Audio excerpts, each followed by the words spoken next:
potent advice, and inspiration from real self-made millionaires. Welcome to The Eventual Millionaire with your host, Jaime Masters.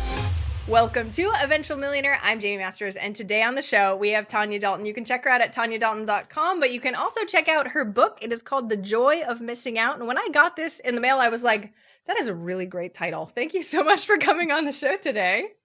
Well, thank you. I'm so happy to be here. Well, and you also have a lot of business experience. So let's talk about this, because you had a company before this, and then you shifted to this, and it also became seven figures. So, I mean, you've got a crazy background. Give us an update. Well, I love to tell people what's amazing is I have never taken a single business course. So I think people think you have to have all these like letters after your name, or you have to know everything before you really dive into it. Listen, you can do it and figure it out as you go. I like to say my MBA comes from the streets, the mean online streets. Seriously, they are mean and online. Yeah. We try things out, they don't work out. We try things out, they succeed. All of it is an opportunity for us to learn and grow. And I think that, for me, I started my first business with $50 and literally standing in my kitchen making a decision because my husband was traveling the world and was gone all the time. And he didn't like it. It made him sad that he wasn't there for our family. And so I made a decision that I was going to grow my business to the point where he could come work alongside of me. My husband does actually have a real MBA from a real college. And, to have that audacious goal was kind of crazy, knowing that I had no business experience. But I think part of it is that fearlessness that you have to have, that belief in yourself, that you have the ability to choose your own path. And so I did that. I made choices. And within about a year, I was able to make that goal happen. He was able to come and work with me. And then when I made the decision to close that business, to open up Inkwell Press, again, it was this idea of choosing. And you'll see that idea, that theme again and again throughout the book, that we feel that we don't have choices. We feel that we can't do things because we don't know what we're doing or we've never done something before. But that's just an opportunity. That's all it is. You can choose to step into it and try it out.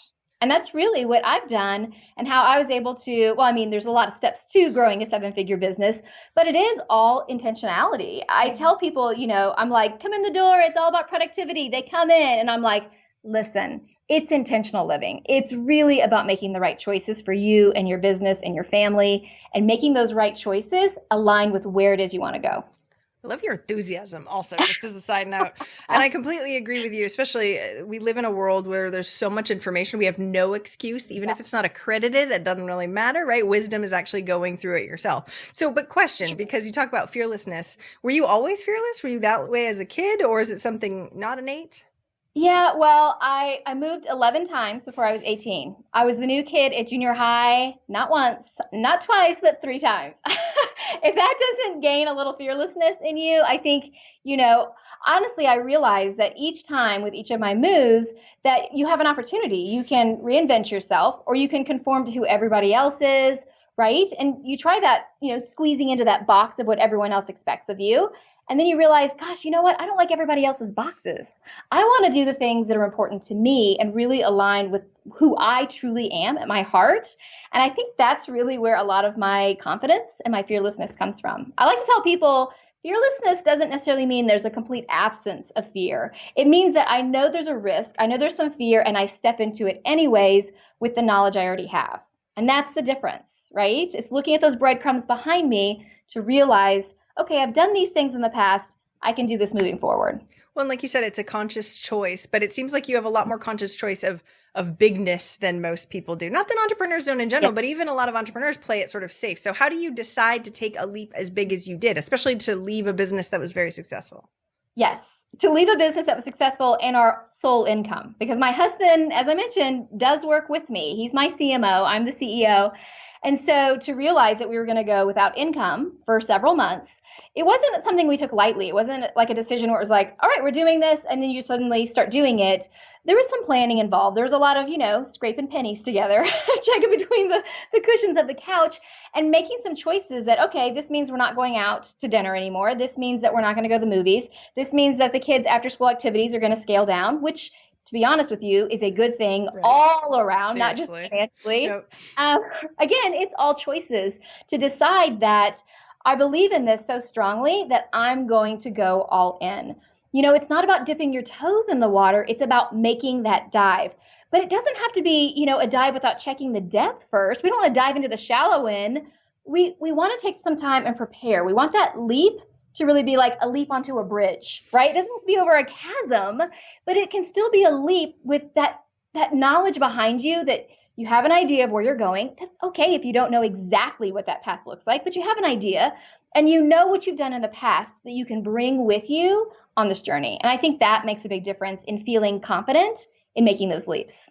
How do you know that you're 110% all in though? Because even if you're listening to intuition, even if you're like, I get this inkling, sometimes it's really subtle. And then it's hard to go, I'm going to leap right now, right? It's an overtime potential kind of thing. So how do you tap into that? Well, first of all, you hear my enthusiasm. Yes. This is how I feel every day that I talk about my business. This is how I feel every day when I talk about my book. I'm on fire for it. It's exciting to me. I love what I do. I love the impact that I make. And I think part of it is I know what the opposite feels like because I grew a business that I didn't feel passionate about. I grew a business that I grew because I wanted my husband to come on board. It wasn't something that I was like, I really want to do this.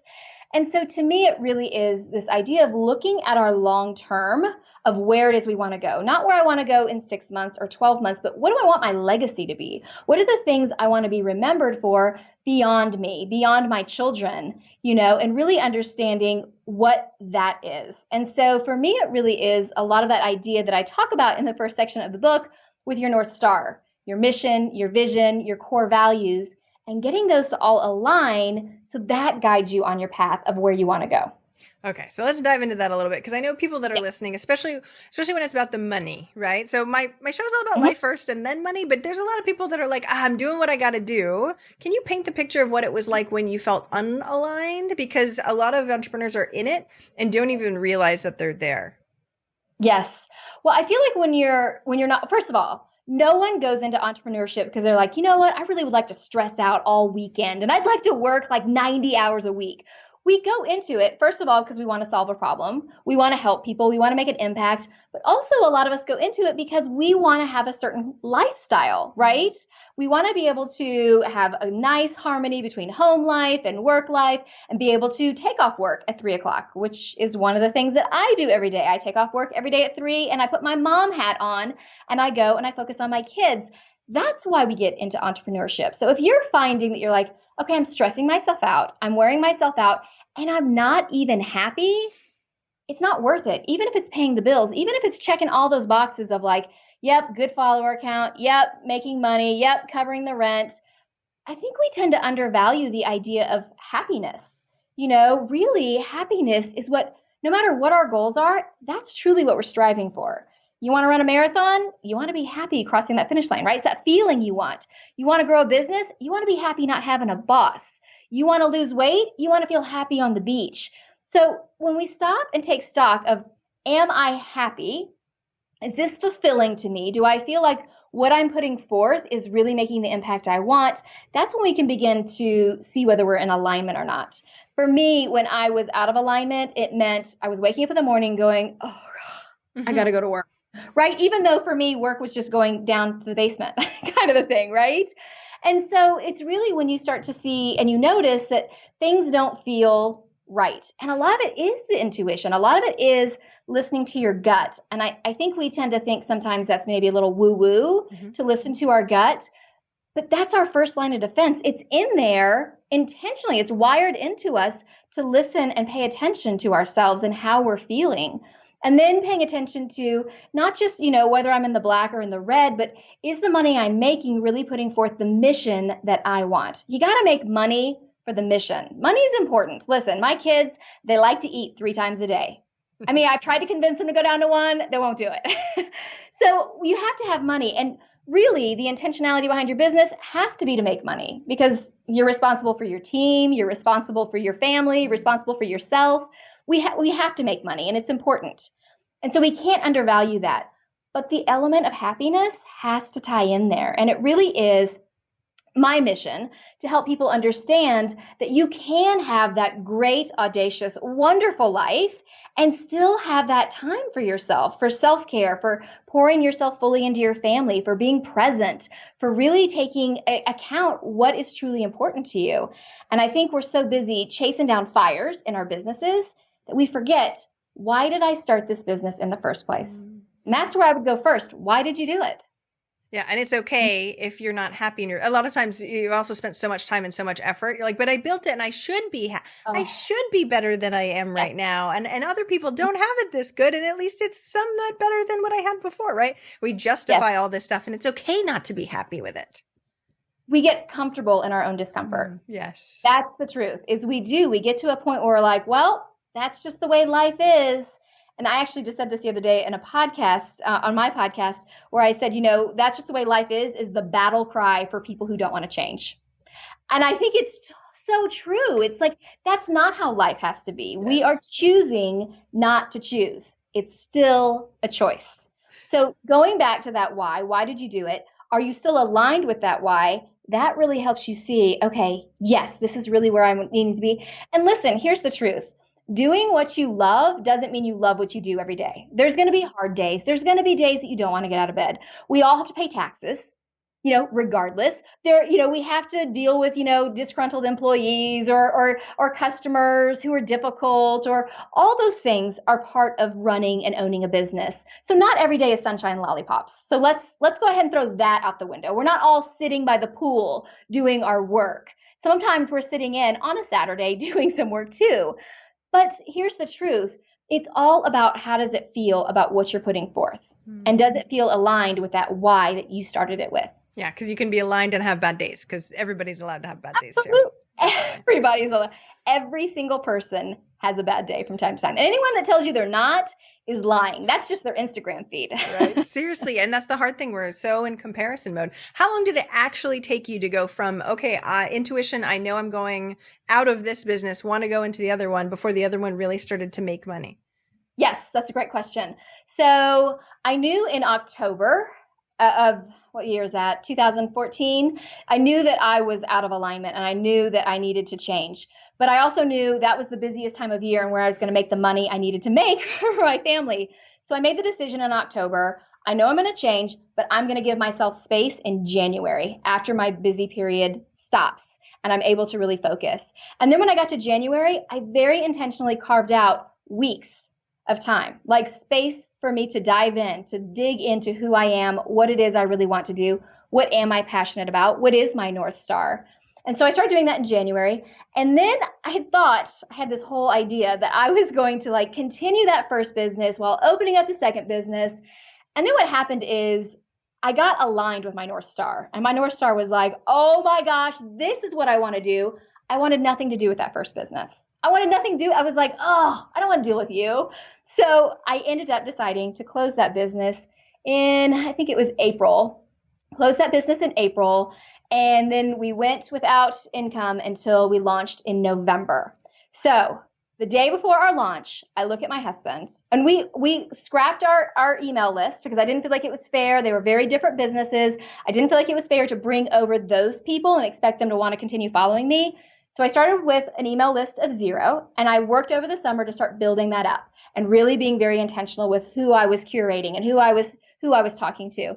And so the day before our launch in November, I looked at my husband and I said, this is either going to be amazing or we're going to be living in our car under a bridge. I maybe laughed, I maybe cried, probably both. And the next day we launched, and with our launch, we had 500 orders. Wow. And I looked at him and was like, okay, we're going to do this. This is going to happen. And then within 18 months of launching that business, we were 7 figures. That's with me, my husband, and one other part-time employee. Okay, so tell me more.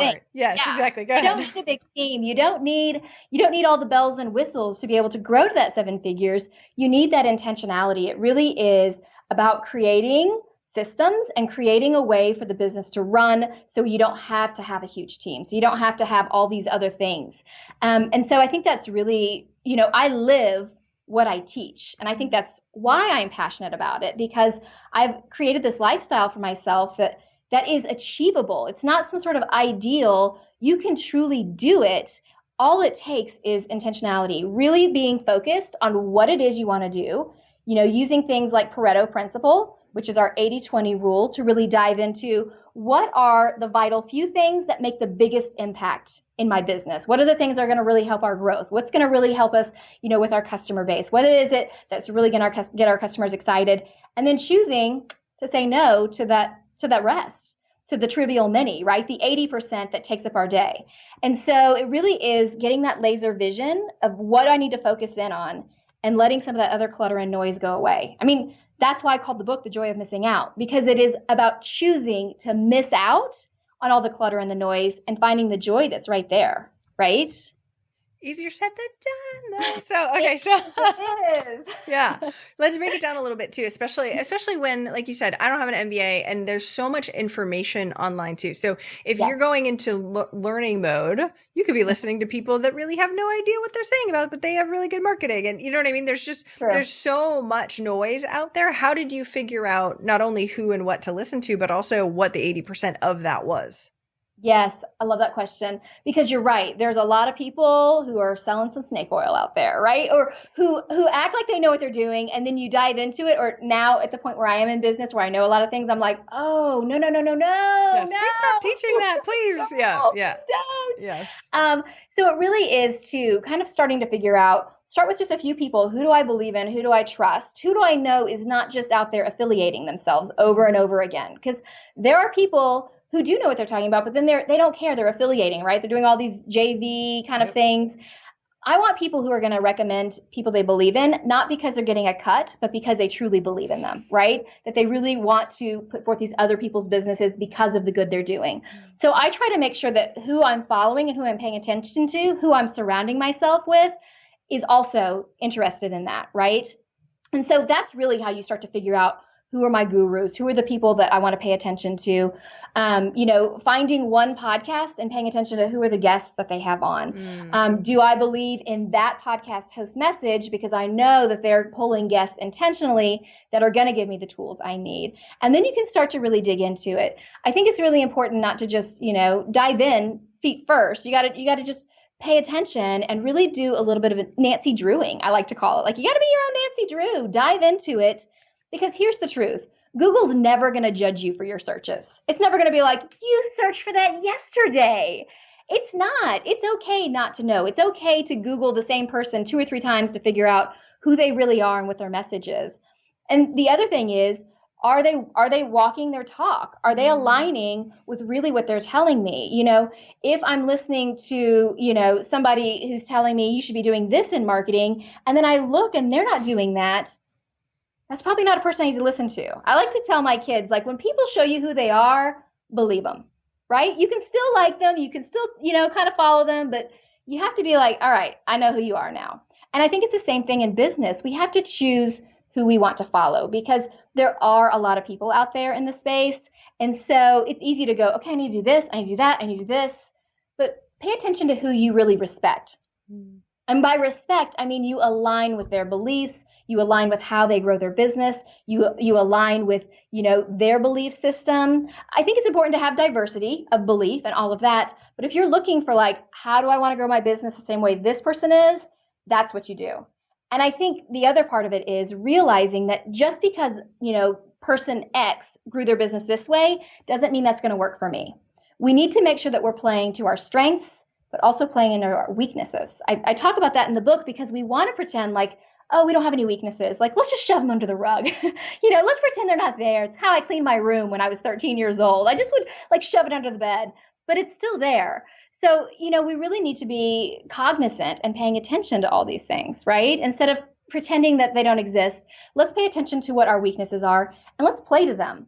If email is your weakness, then pay attention to how somebody does email who's not super strong in email. Join some email lists and follow people who aren't copywriting experts. Follow ones who are, but also follow ones that aren't, that you resonate with, because you can start to see, oh, this is how they do it. They don't email every day because it's not their strong suit, right? Yeah. Same thing with different marketing or different things with operations. Pick and choose. It's kind of like, a menu. You can pick and choose. It's a la carte. You don't have to do something just because somebody else did it that way. I completely agree. And it's the nuances that you're talking about, though, of self-awareness, of knowing what you're like the strengths and the weakness. You need to know what those are before you can really cater to either side of them. So how did you start figuring that stuff out? Was it going into different high schools so you actually knew yourself better? Or how did you actually start learning that? I think honestly, I'm just really honest with myself that I'm like, boy, I suck at this. You know what I mean? And it's okay to suck. It's okay to not be good at everything.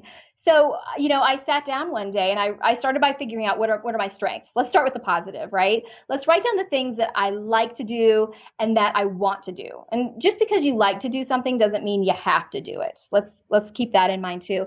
And then let's write down the things that maybe we don't do quite as well. What are the things that I struggle with, or what are the things that I feel really unmotivated for? Those are usually the things you don't do well. Like if you're not good at copy, sitting down and writing the email, you'll come up with 17 different things. You'll clean out like the litter box for the cat before you sit down and do it. Pay attention to whenever you are, procrastinating or feeling unmotivated, what's the task that's drawing you to that? It's probably a weakness. And then have that list there too. And then figure out, okay, if these are my weaknesses, can I delegate it? Can I outsource it? Maybe, maybe not. If you can't delegate it, what can I do so I'm not spending the majority of my time on this thing that I'm weaker at? Let's focus on my strengths, because naturally, those are going to be the areas we're going to make the bigger leaps and bounds in our businesses, right? And we talk about the whole idea in the book of systems and how you create that, and creating habits for things that we want to have in our day, creating habits for the things that are harder for us to do in the day. That if email is a struggle for you, let's not set up a time to do it right after lunch when you're tired and sluggish already. Let's set up to do that right after you exercise, where you're energized and a little more, upbeat and ready to go. You can knock that out a lot faster. So playing to your strengths and weaknesses, I think, is really important, and not following that somebody else's playbook said they went here and then there and then there, and you have to do the exact same path. Blaze your own trail. Mm-hmm. And figuring out what that trail is takes a lot of time. So when you're trying to start to figure that out, how often do you recalibrate that? And how often are you so pre-planned about what you do and when? Because I know there's optimization, but then there's also like being kind of crazy. When I talk to entrepreneurs and we talk about master schedules, they're like, I don't want to be told what to do in a small amount of time frame, right? Entrepreneurs hate being told what to do. That's why we don't work for other people. Exactly. It's the truth. So what I do to really make sure I'm staying aligned with everything is I sit down in November, and at this point in my life, I take 2 days off. I take 2 days. I go away from my house because I don't want to be pulled into laundry or, I've got to fill out this field trip form for my kids or any of that kind of thing. I go away and I do a full reflection exercise where I reflect back on my business. And I have it categorized, different areas of my business, the programs I'm offering, our marketing plans, our operations, my staff and culture, my own life harmony. So I have this whole, categories that I go through. I look back at how I did in the previous year, and then I make a plan for where I think I'd like to go. Where am I dreaming of going in the coming year? And I do that in November, and I map it out on kind of a grid of where I want to go and how I want to get there. And then what I do is each quarter of the year, I stop and I take another day off. And then people right now might be like, you take a lot of days off, but it's working on my business instead of being in my business, right? It's an investment. So I take the day off, and then I sit down and I go, okay, this is where I want it to be. Am I there? What do I need to focus in on for this quarter? And we talk in the book about this idea of you got to do away with balance, because we don't really want balance. If we're perfectly balanced, we're not moving in any direction. We're just perfectly still. You have to lean into a priority for a time, and then you have to counterbalance. And then you have to lean into something else for a while and counterbalance. When you're launching something, that's a time to lean, right? And then you got to counterbalance. So each quarter, I like to think, all right, where do I want to lean into in my business for this coming quarter? And I map it out loosely. And then each month, I sit down on the final Friday of the month, and I meet with my team, and we talk about, all right, here's what we have going on, right? What do we want to get done this month? And we map out and we set goals for each person in the company. Like, all right, for marketing, what are we doing this month? This is where I think we should be. What do you think we should be? And that way, everyone on my team is aligned. We have the same vision of where we're going. We're prioritizing the same. And I think that's a really big thing, is making sure your team, whether it's contractors or in-person or virtual, that you're all aligned. It does you no good if everybody's going in different directions and no one knows what the priorities are. So we sit down, and each month we're like, okay, this is what you're going to focus on for this month. How does this feel to you? What do you think? And I give my team a chance to give input and give their thoughts as well. They meet with me a lot of times during those quarterly planning times because they want to have a say, and I want them to have a say. And so each Monday we do a Monday momentum meeting, and we check in. All right, it's Monday. What's our priorities for this week? What are you prioritizing? What are you prioritizing? So each week I'm checking in. I'm not micromanaging. I'm not hovering on top of them, but I'm making sure that everybody is stepping in the same direction. And if we as a group are stepping in that same forward motion, we're going to get there faster. If we're all going, well, somebody's going left and somebody's going right and someone's going backwards, we're going to be scattered and all over the place. It really is about getting everybody on board, getting them behind your vision of where you want to go by including them, and then everyone moving together. So that's basically how I do it. There's a lot of flexibility in that because I think that's really important because life needs flexibility. And that's the type of productivity that I teach. It's this idea that we don't want it to be so structured and so rigid that it shatters like glass as soon as something changes. We want to be able to give in to the ebbs and flows of life, right? We want to be able to shift and we want to be able to pivot when it needs to happen. But having that structure, it's almost like having your skeleton. Your skeleton doesn't make you run or walk or tiptoe or do any of those things, but it gives you the framework so it can happen. And that's what good planning does for you. It gives you that structure and that skeleton so you can get to where you want to go.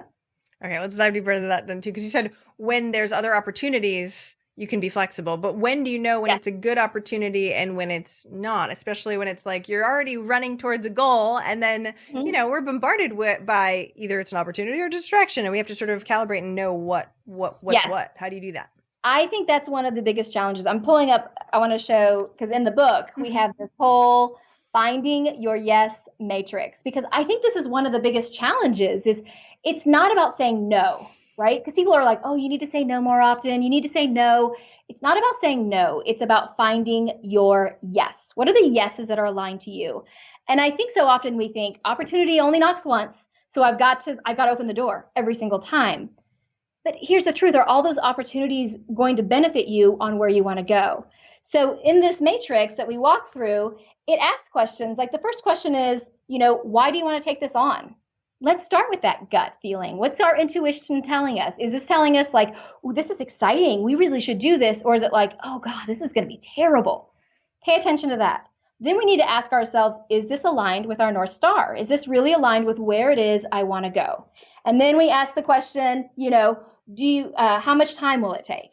And not until we get all the way through like 3-4 questions do we say, do you have the time?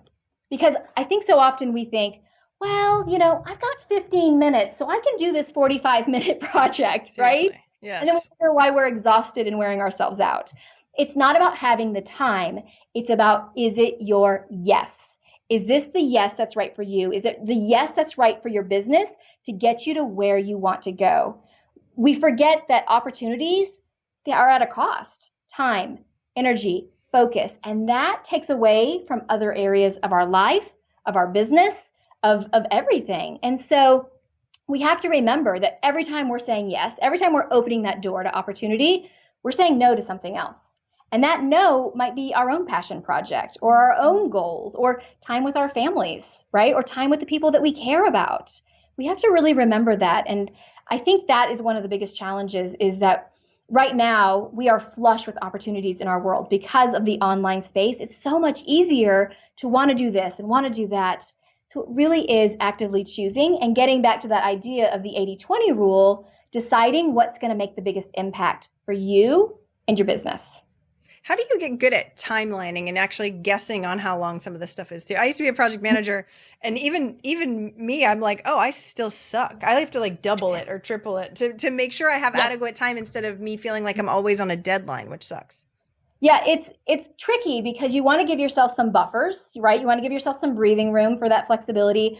But if you have a project that's really going to take an hour and you give yourself a week to work on it, you're going to fill that week. Yes. It's truly a law called Parkinsons Law that the time will expand to fit the time allowed, right?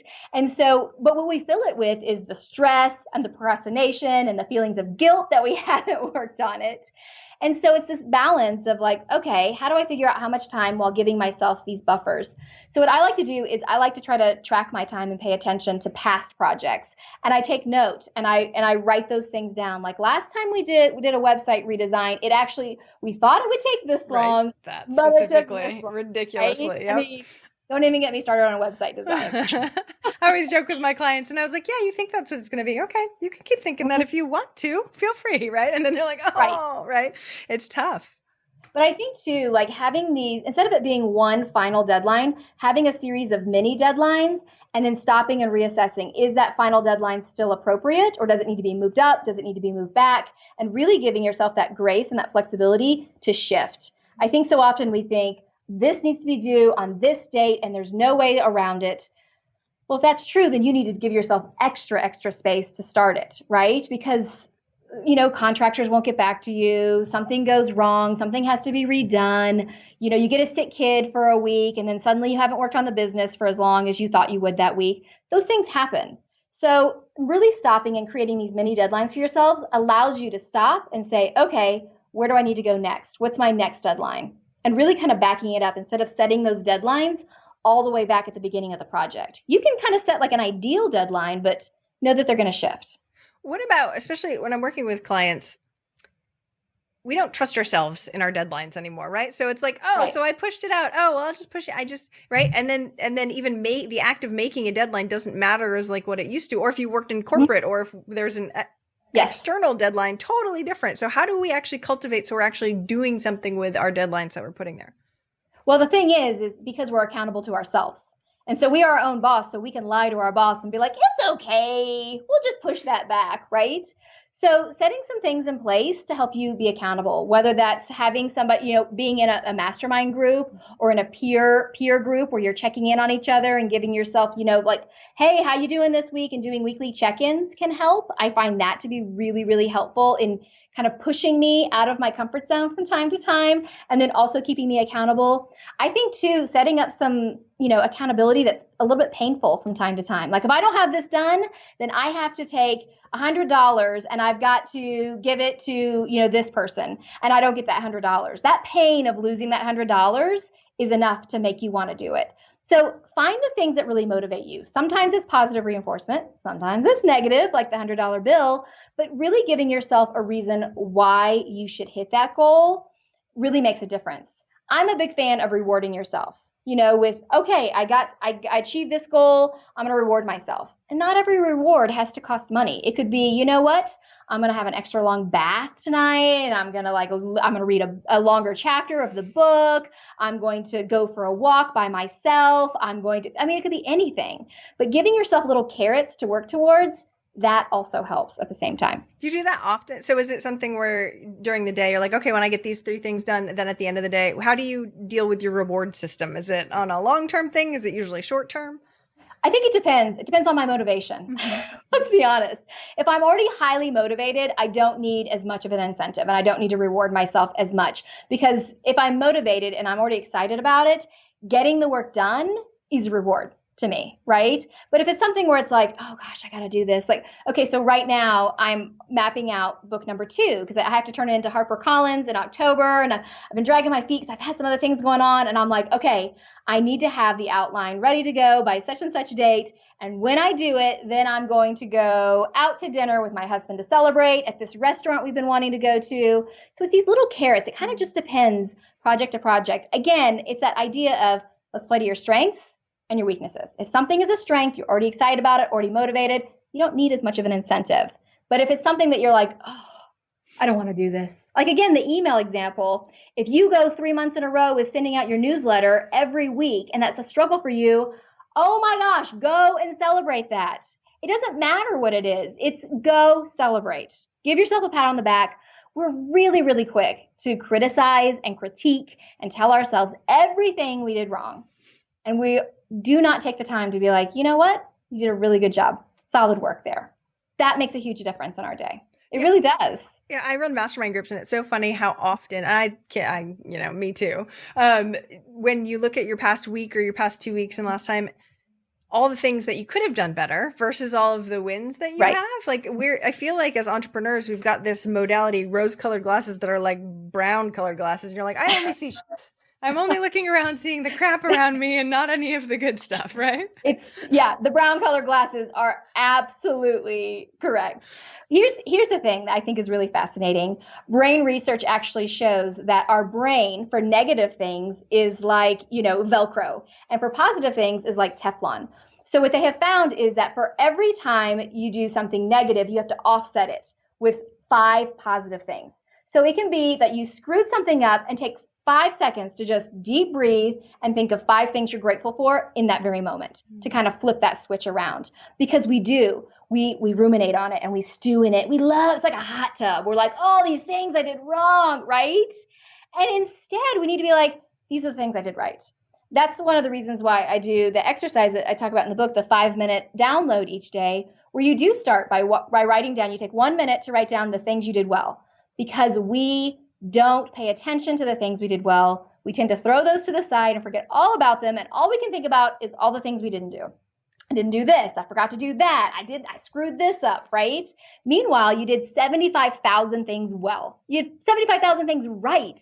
You did 3 things wrong, and that's all we can think about. So that's why it's the first minute, is because we need to stop and celebrate. Let's take a minute, take a deep breath, and just realize, you know what? I did a lot better than I thought.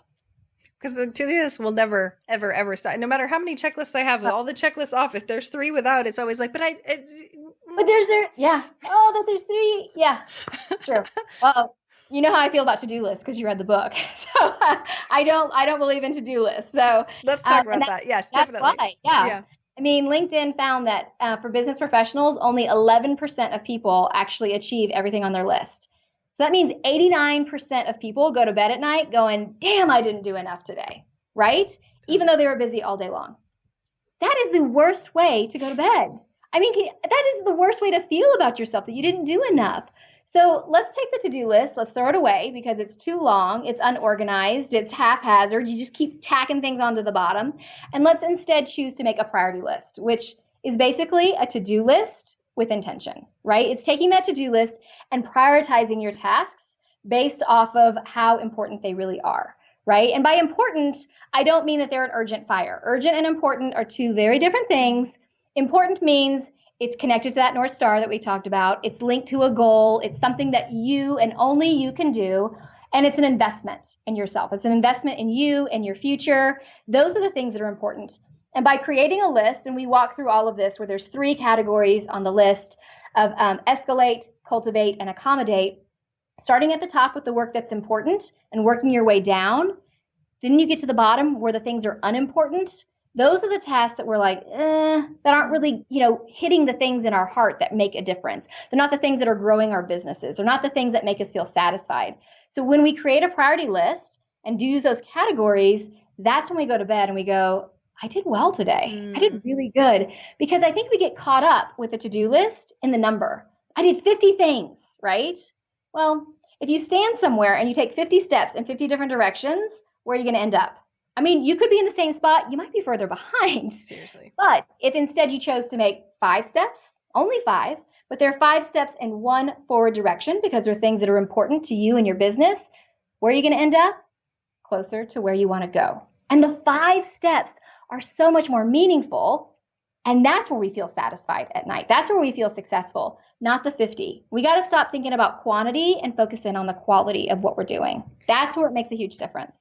I completely agree. I call them active actions versus passive actions, but they're the same thing. How do you do that in your personal life, though? Like, I have somebody that does my laundry and but there's some things that we just have to do. Yes. I can't, and it's more of a pain in the butt to outsource them. So how do you deal with those things? Yes. I love this question because I like to talk about productivity. I call it holistically with a W, because it's your whole life, because you're more than just a worker bee, right? Maybe you're a wife or, a significant other or a boyfriend or a cousin, a neighbor, a mom, all these other things. We need to make sure that we're feeling productive in our home life as well as our work life. And a lot of what we talk about applies to both. I like to tell people that your home is really a nonprofit. It's not making any money, but what you're creating, the product you're creating, are well-adjusted kids or a family that lives to its values, right? Those are the products we're creating. And so really thinking about it in terms of that, it makes a big difference with how you run it. So those things have to happen, right? Fertilizing the yard, going grocery shopping, all those glamorous activities like dusting and vacuuming and cleaning bathrooms. So we don't want to think about it, do we? I mean, I don't want to think about doing laundry ever if I can help it. So we create automations. Let's do things so they happen automatically, and let's bring our team into it. So for me, I call my family my team. So I have 2 kids.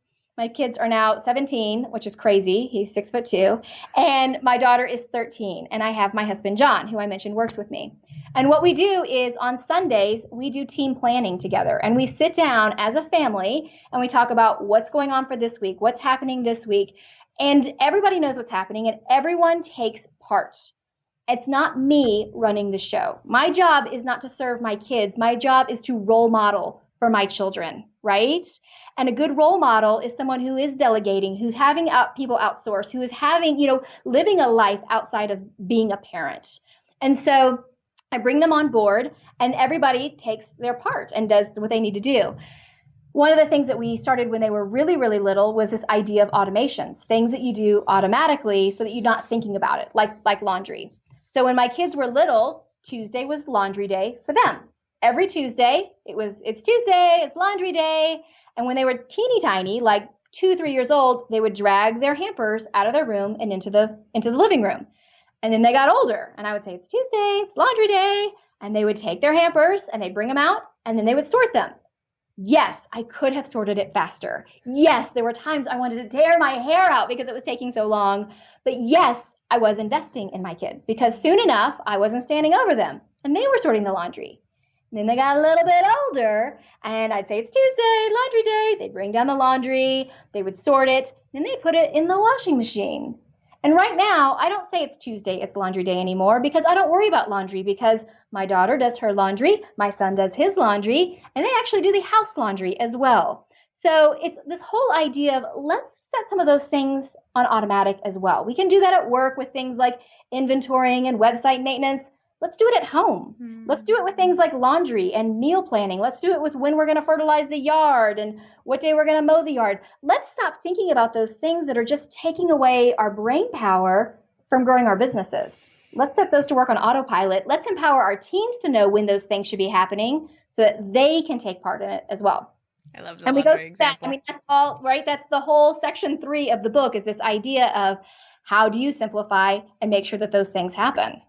Well, and I also appreciate the fact that you said that you pulled your hair out a little because it's not like it's, and then you click a button and your kids now do the laundry. Like, it's not like that at all. There were birds like fluttering around and butterflies and rainbows were shooting out of the sky. No, I was like, good Lord. It's a dark. Put it in the dark pile, right? Meanwhile, you're gritting your teeth and you're like, all right, this is fun. One day you'll be doing this whole thing. I know it. I know. Yes. And it does pay off. It does pay off. Now, do you put that stuff in the calendar? Like, I get that at the beginning you're sort of reminding them and stuff like that, but do you pre-plan all of these things? So do you have like a work calendar and a home calendar? Tell me a little bit more about how you're paying attention to that. So yes, I purposely keep those separate because I like to think of them as very separate compartments. So when I'm at work, I'm fully focused and engaged at work, and I'm not having the pull of what's happening at home and thinking about that. And then when I leave work, I think of it as a door. I literally walk out, close the door in my brain, and I'm fully 100% present for my family because truly they deserve that and I deserve that. Wait, how do you do that? Because that's way easy, like to shut the door and to completely, like I have to meditate in between. I have all these things that I have to do in order to recalibrate. Well, that's the thing is what's going to work for you to recalibrate. So you meditate between, I do the little 5-minute download that I talked about, like where I talked about the minute one and we go through in the book. I do that. And that for me is part of that routine. And part of it is creating that habit in yourself. And that's what routines are. They're a series of habits that are built and stacking one after the other. When you create those habits, it's almost like your brain becomes primed for it. It's just like a bedtime routine where it's like your body starts to realize, oh, this is time for me to start winding down, right? So you do the things that are really helping you close that compartment. So part of that 5-minute download, that 5th minute, you write down, these are the things that are in my head that I'm thinking about right now for work tomorrow. You write those down. That way they're out of your head. And I know that I'm not going to forget about them the next day. So they're not still nagging on me because that's part of that 5-minute exercise. And then I go home. Now, for me, I get in a car and I drive home. So part of it is that transition. But I, for a very long time, worked out of my house.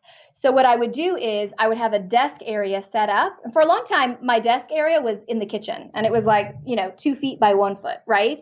So there were certain things I would put out when I was in work mode, and I would put them away when I was in home mode. And so it almost was like some visual reminders for yourself, some routines to kind of create that readiness in your body and in your brain to shut that compartment and move into the home compartment. And it takes practice also. It does practice. And so too, like with my planning, I do my planning for home life on Sundays with my team. So that's part of my team planning. And I actually have a YouTube video where I walk through the whole thing, and you see my kids actually doing the planning with me, just because I know a lot of people are visual learners. So I do that on Sundays. And then on Mondays, I do it for work. So again, they're very intentionally separated, so that way I'm really able to focus in on what I want to accomplish at work for that week. And because we've had these automations for a while, we'll shift and we'll change them from time to time. My kids automatically know, because it becomes, again, a habit.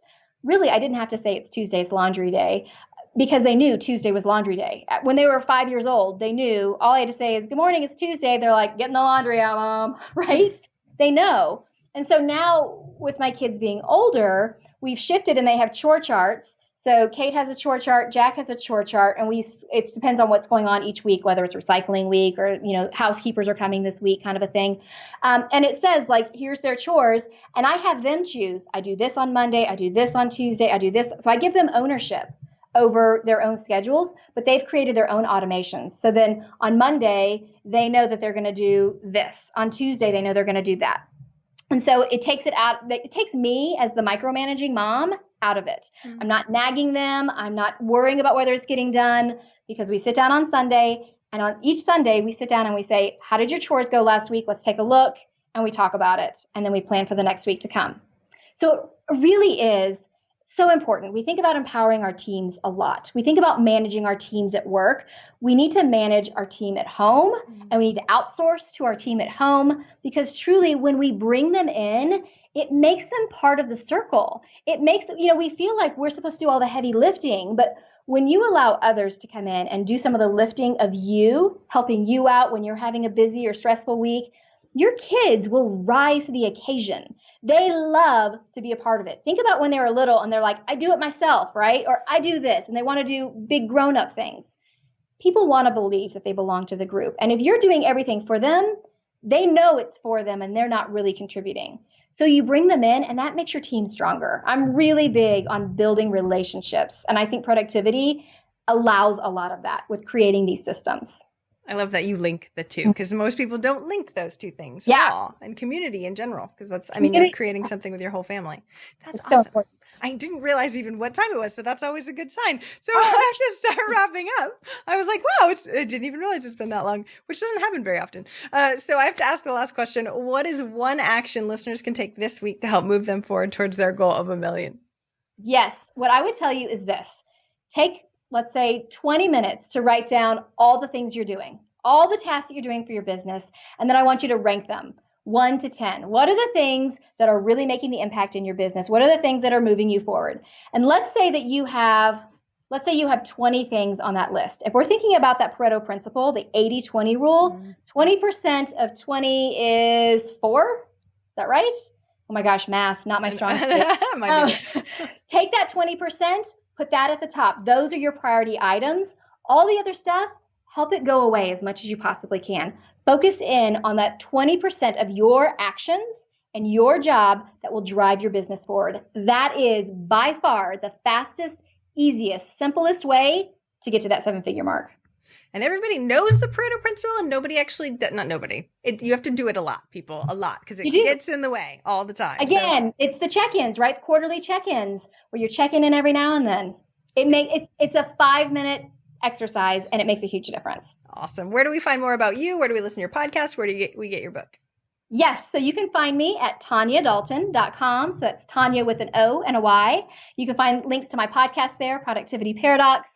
My book is The Joy of Missing Out. There are links there, or you can go to joyofmissingout.com, but it's available anywhere. It's at Target, Barnes & Noble. Right now, I think it's at Walmart. It's at, anywhere and everywhere, Amazon. So you can find it there. But TonyaDalton.com is the best place to find all things about me. Awesome. Thank you so much for coming on the show today. I totally, really appreciate you.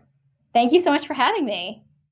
If you enjoy this show, I would really appreciate your wonderful words of feedback. Go leave me a review. I would love a rating, whatever you can do in the time that you've got. I would so appreciate it.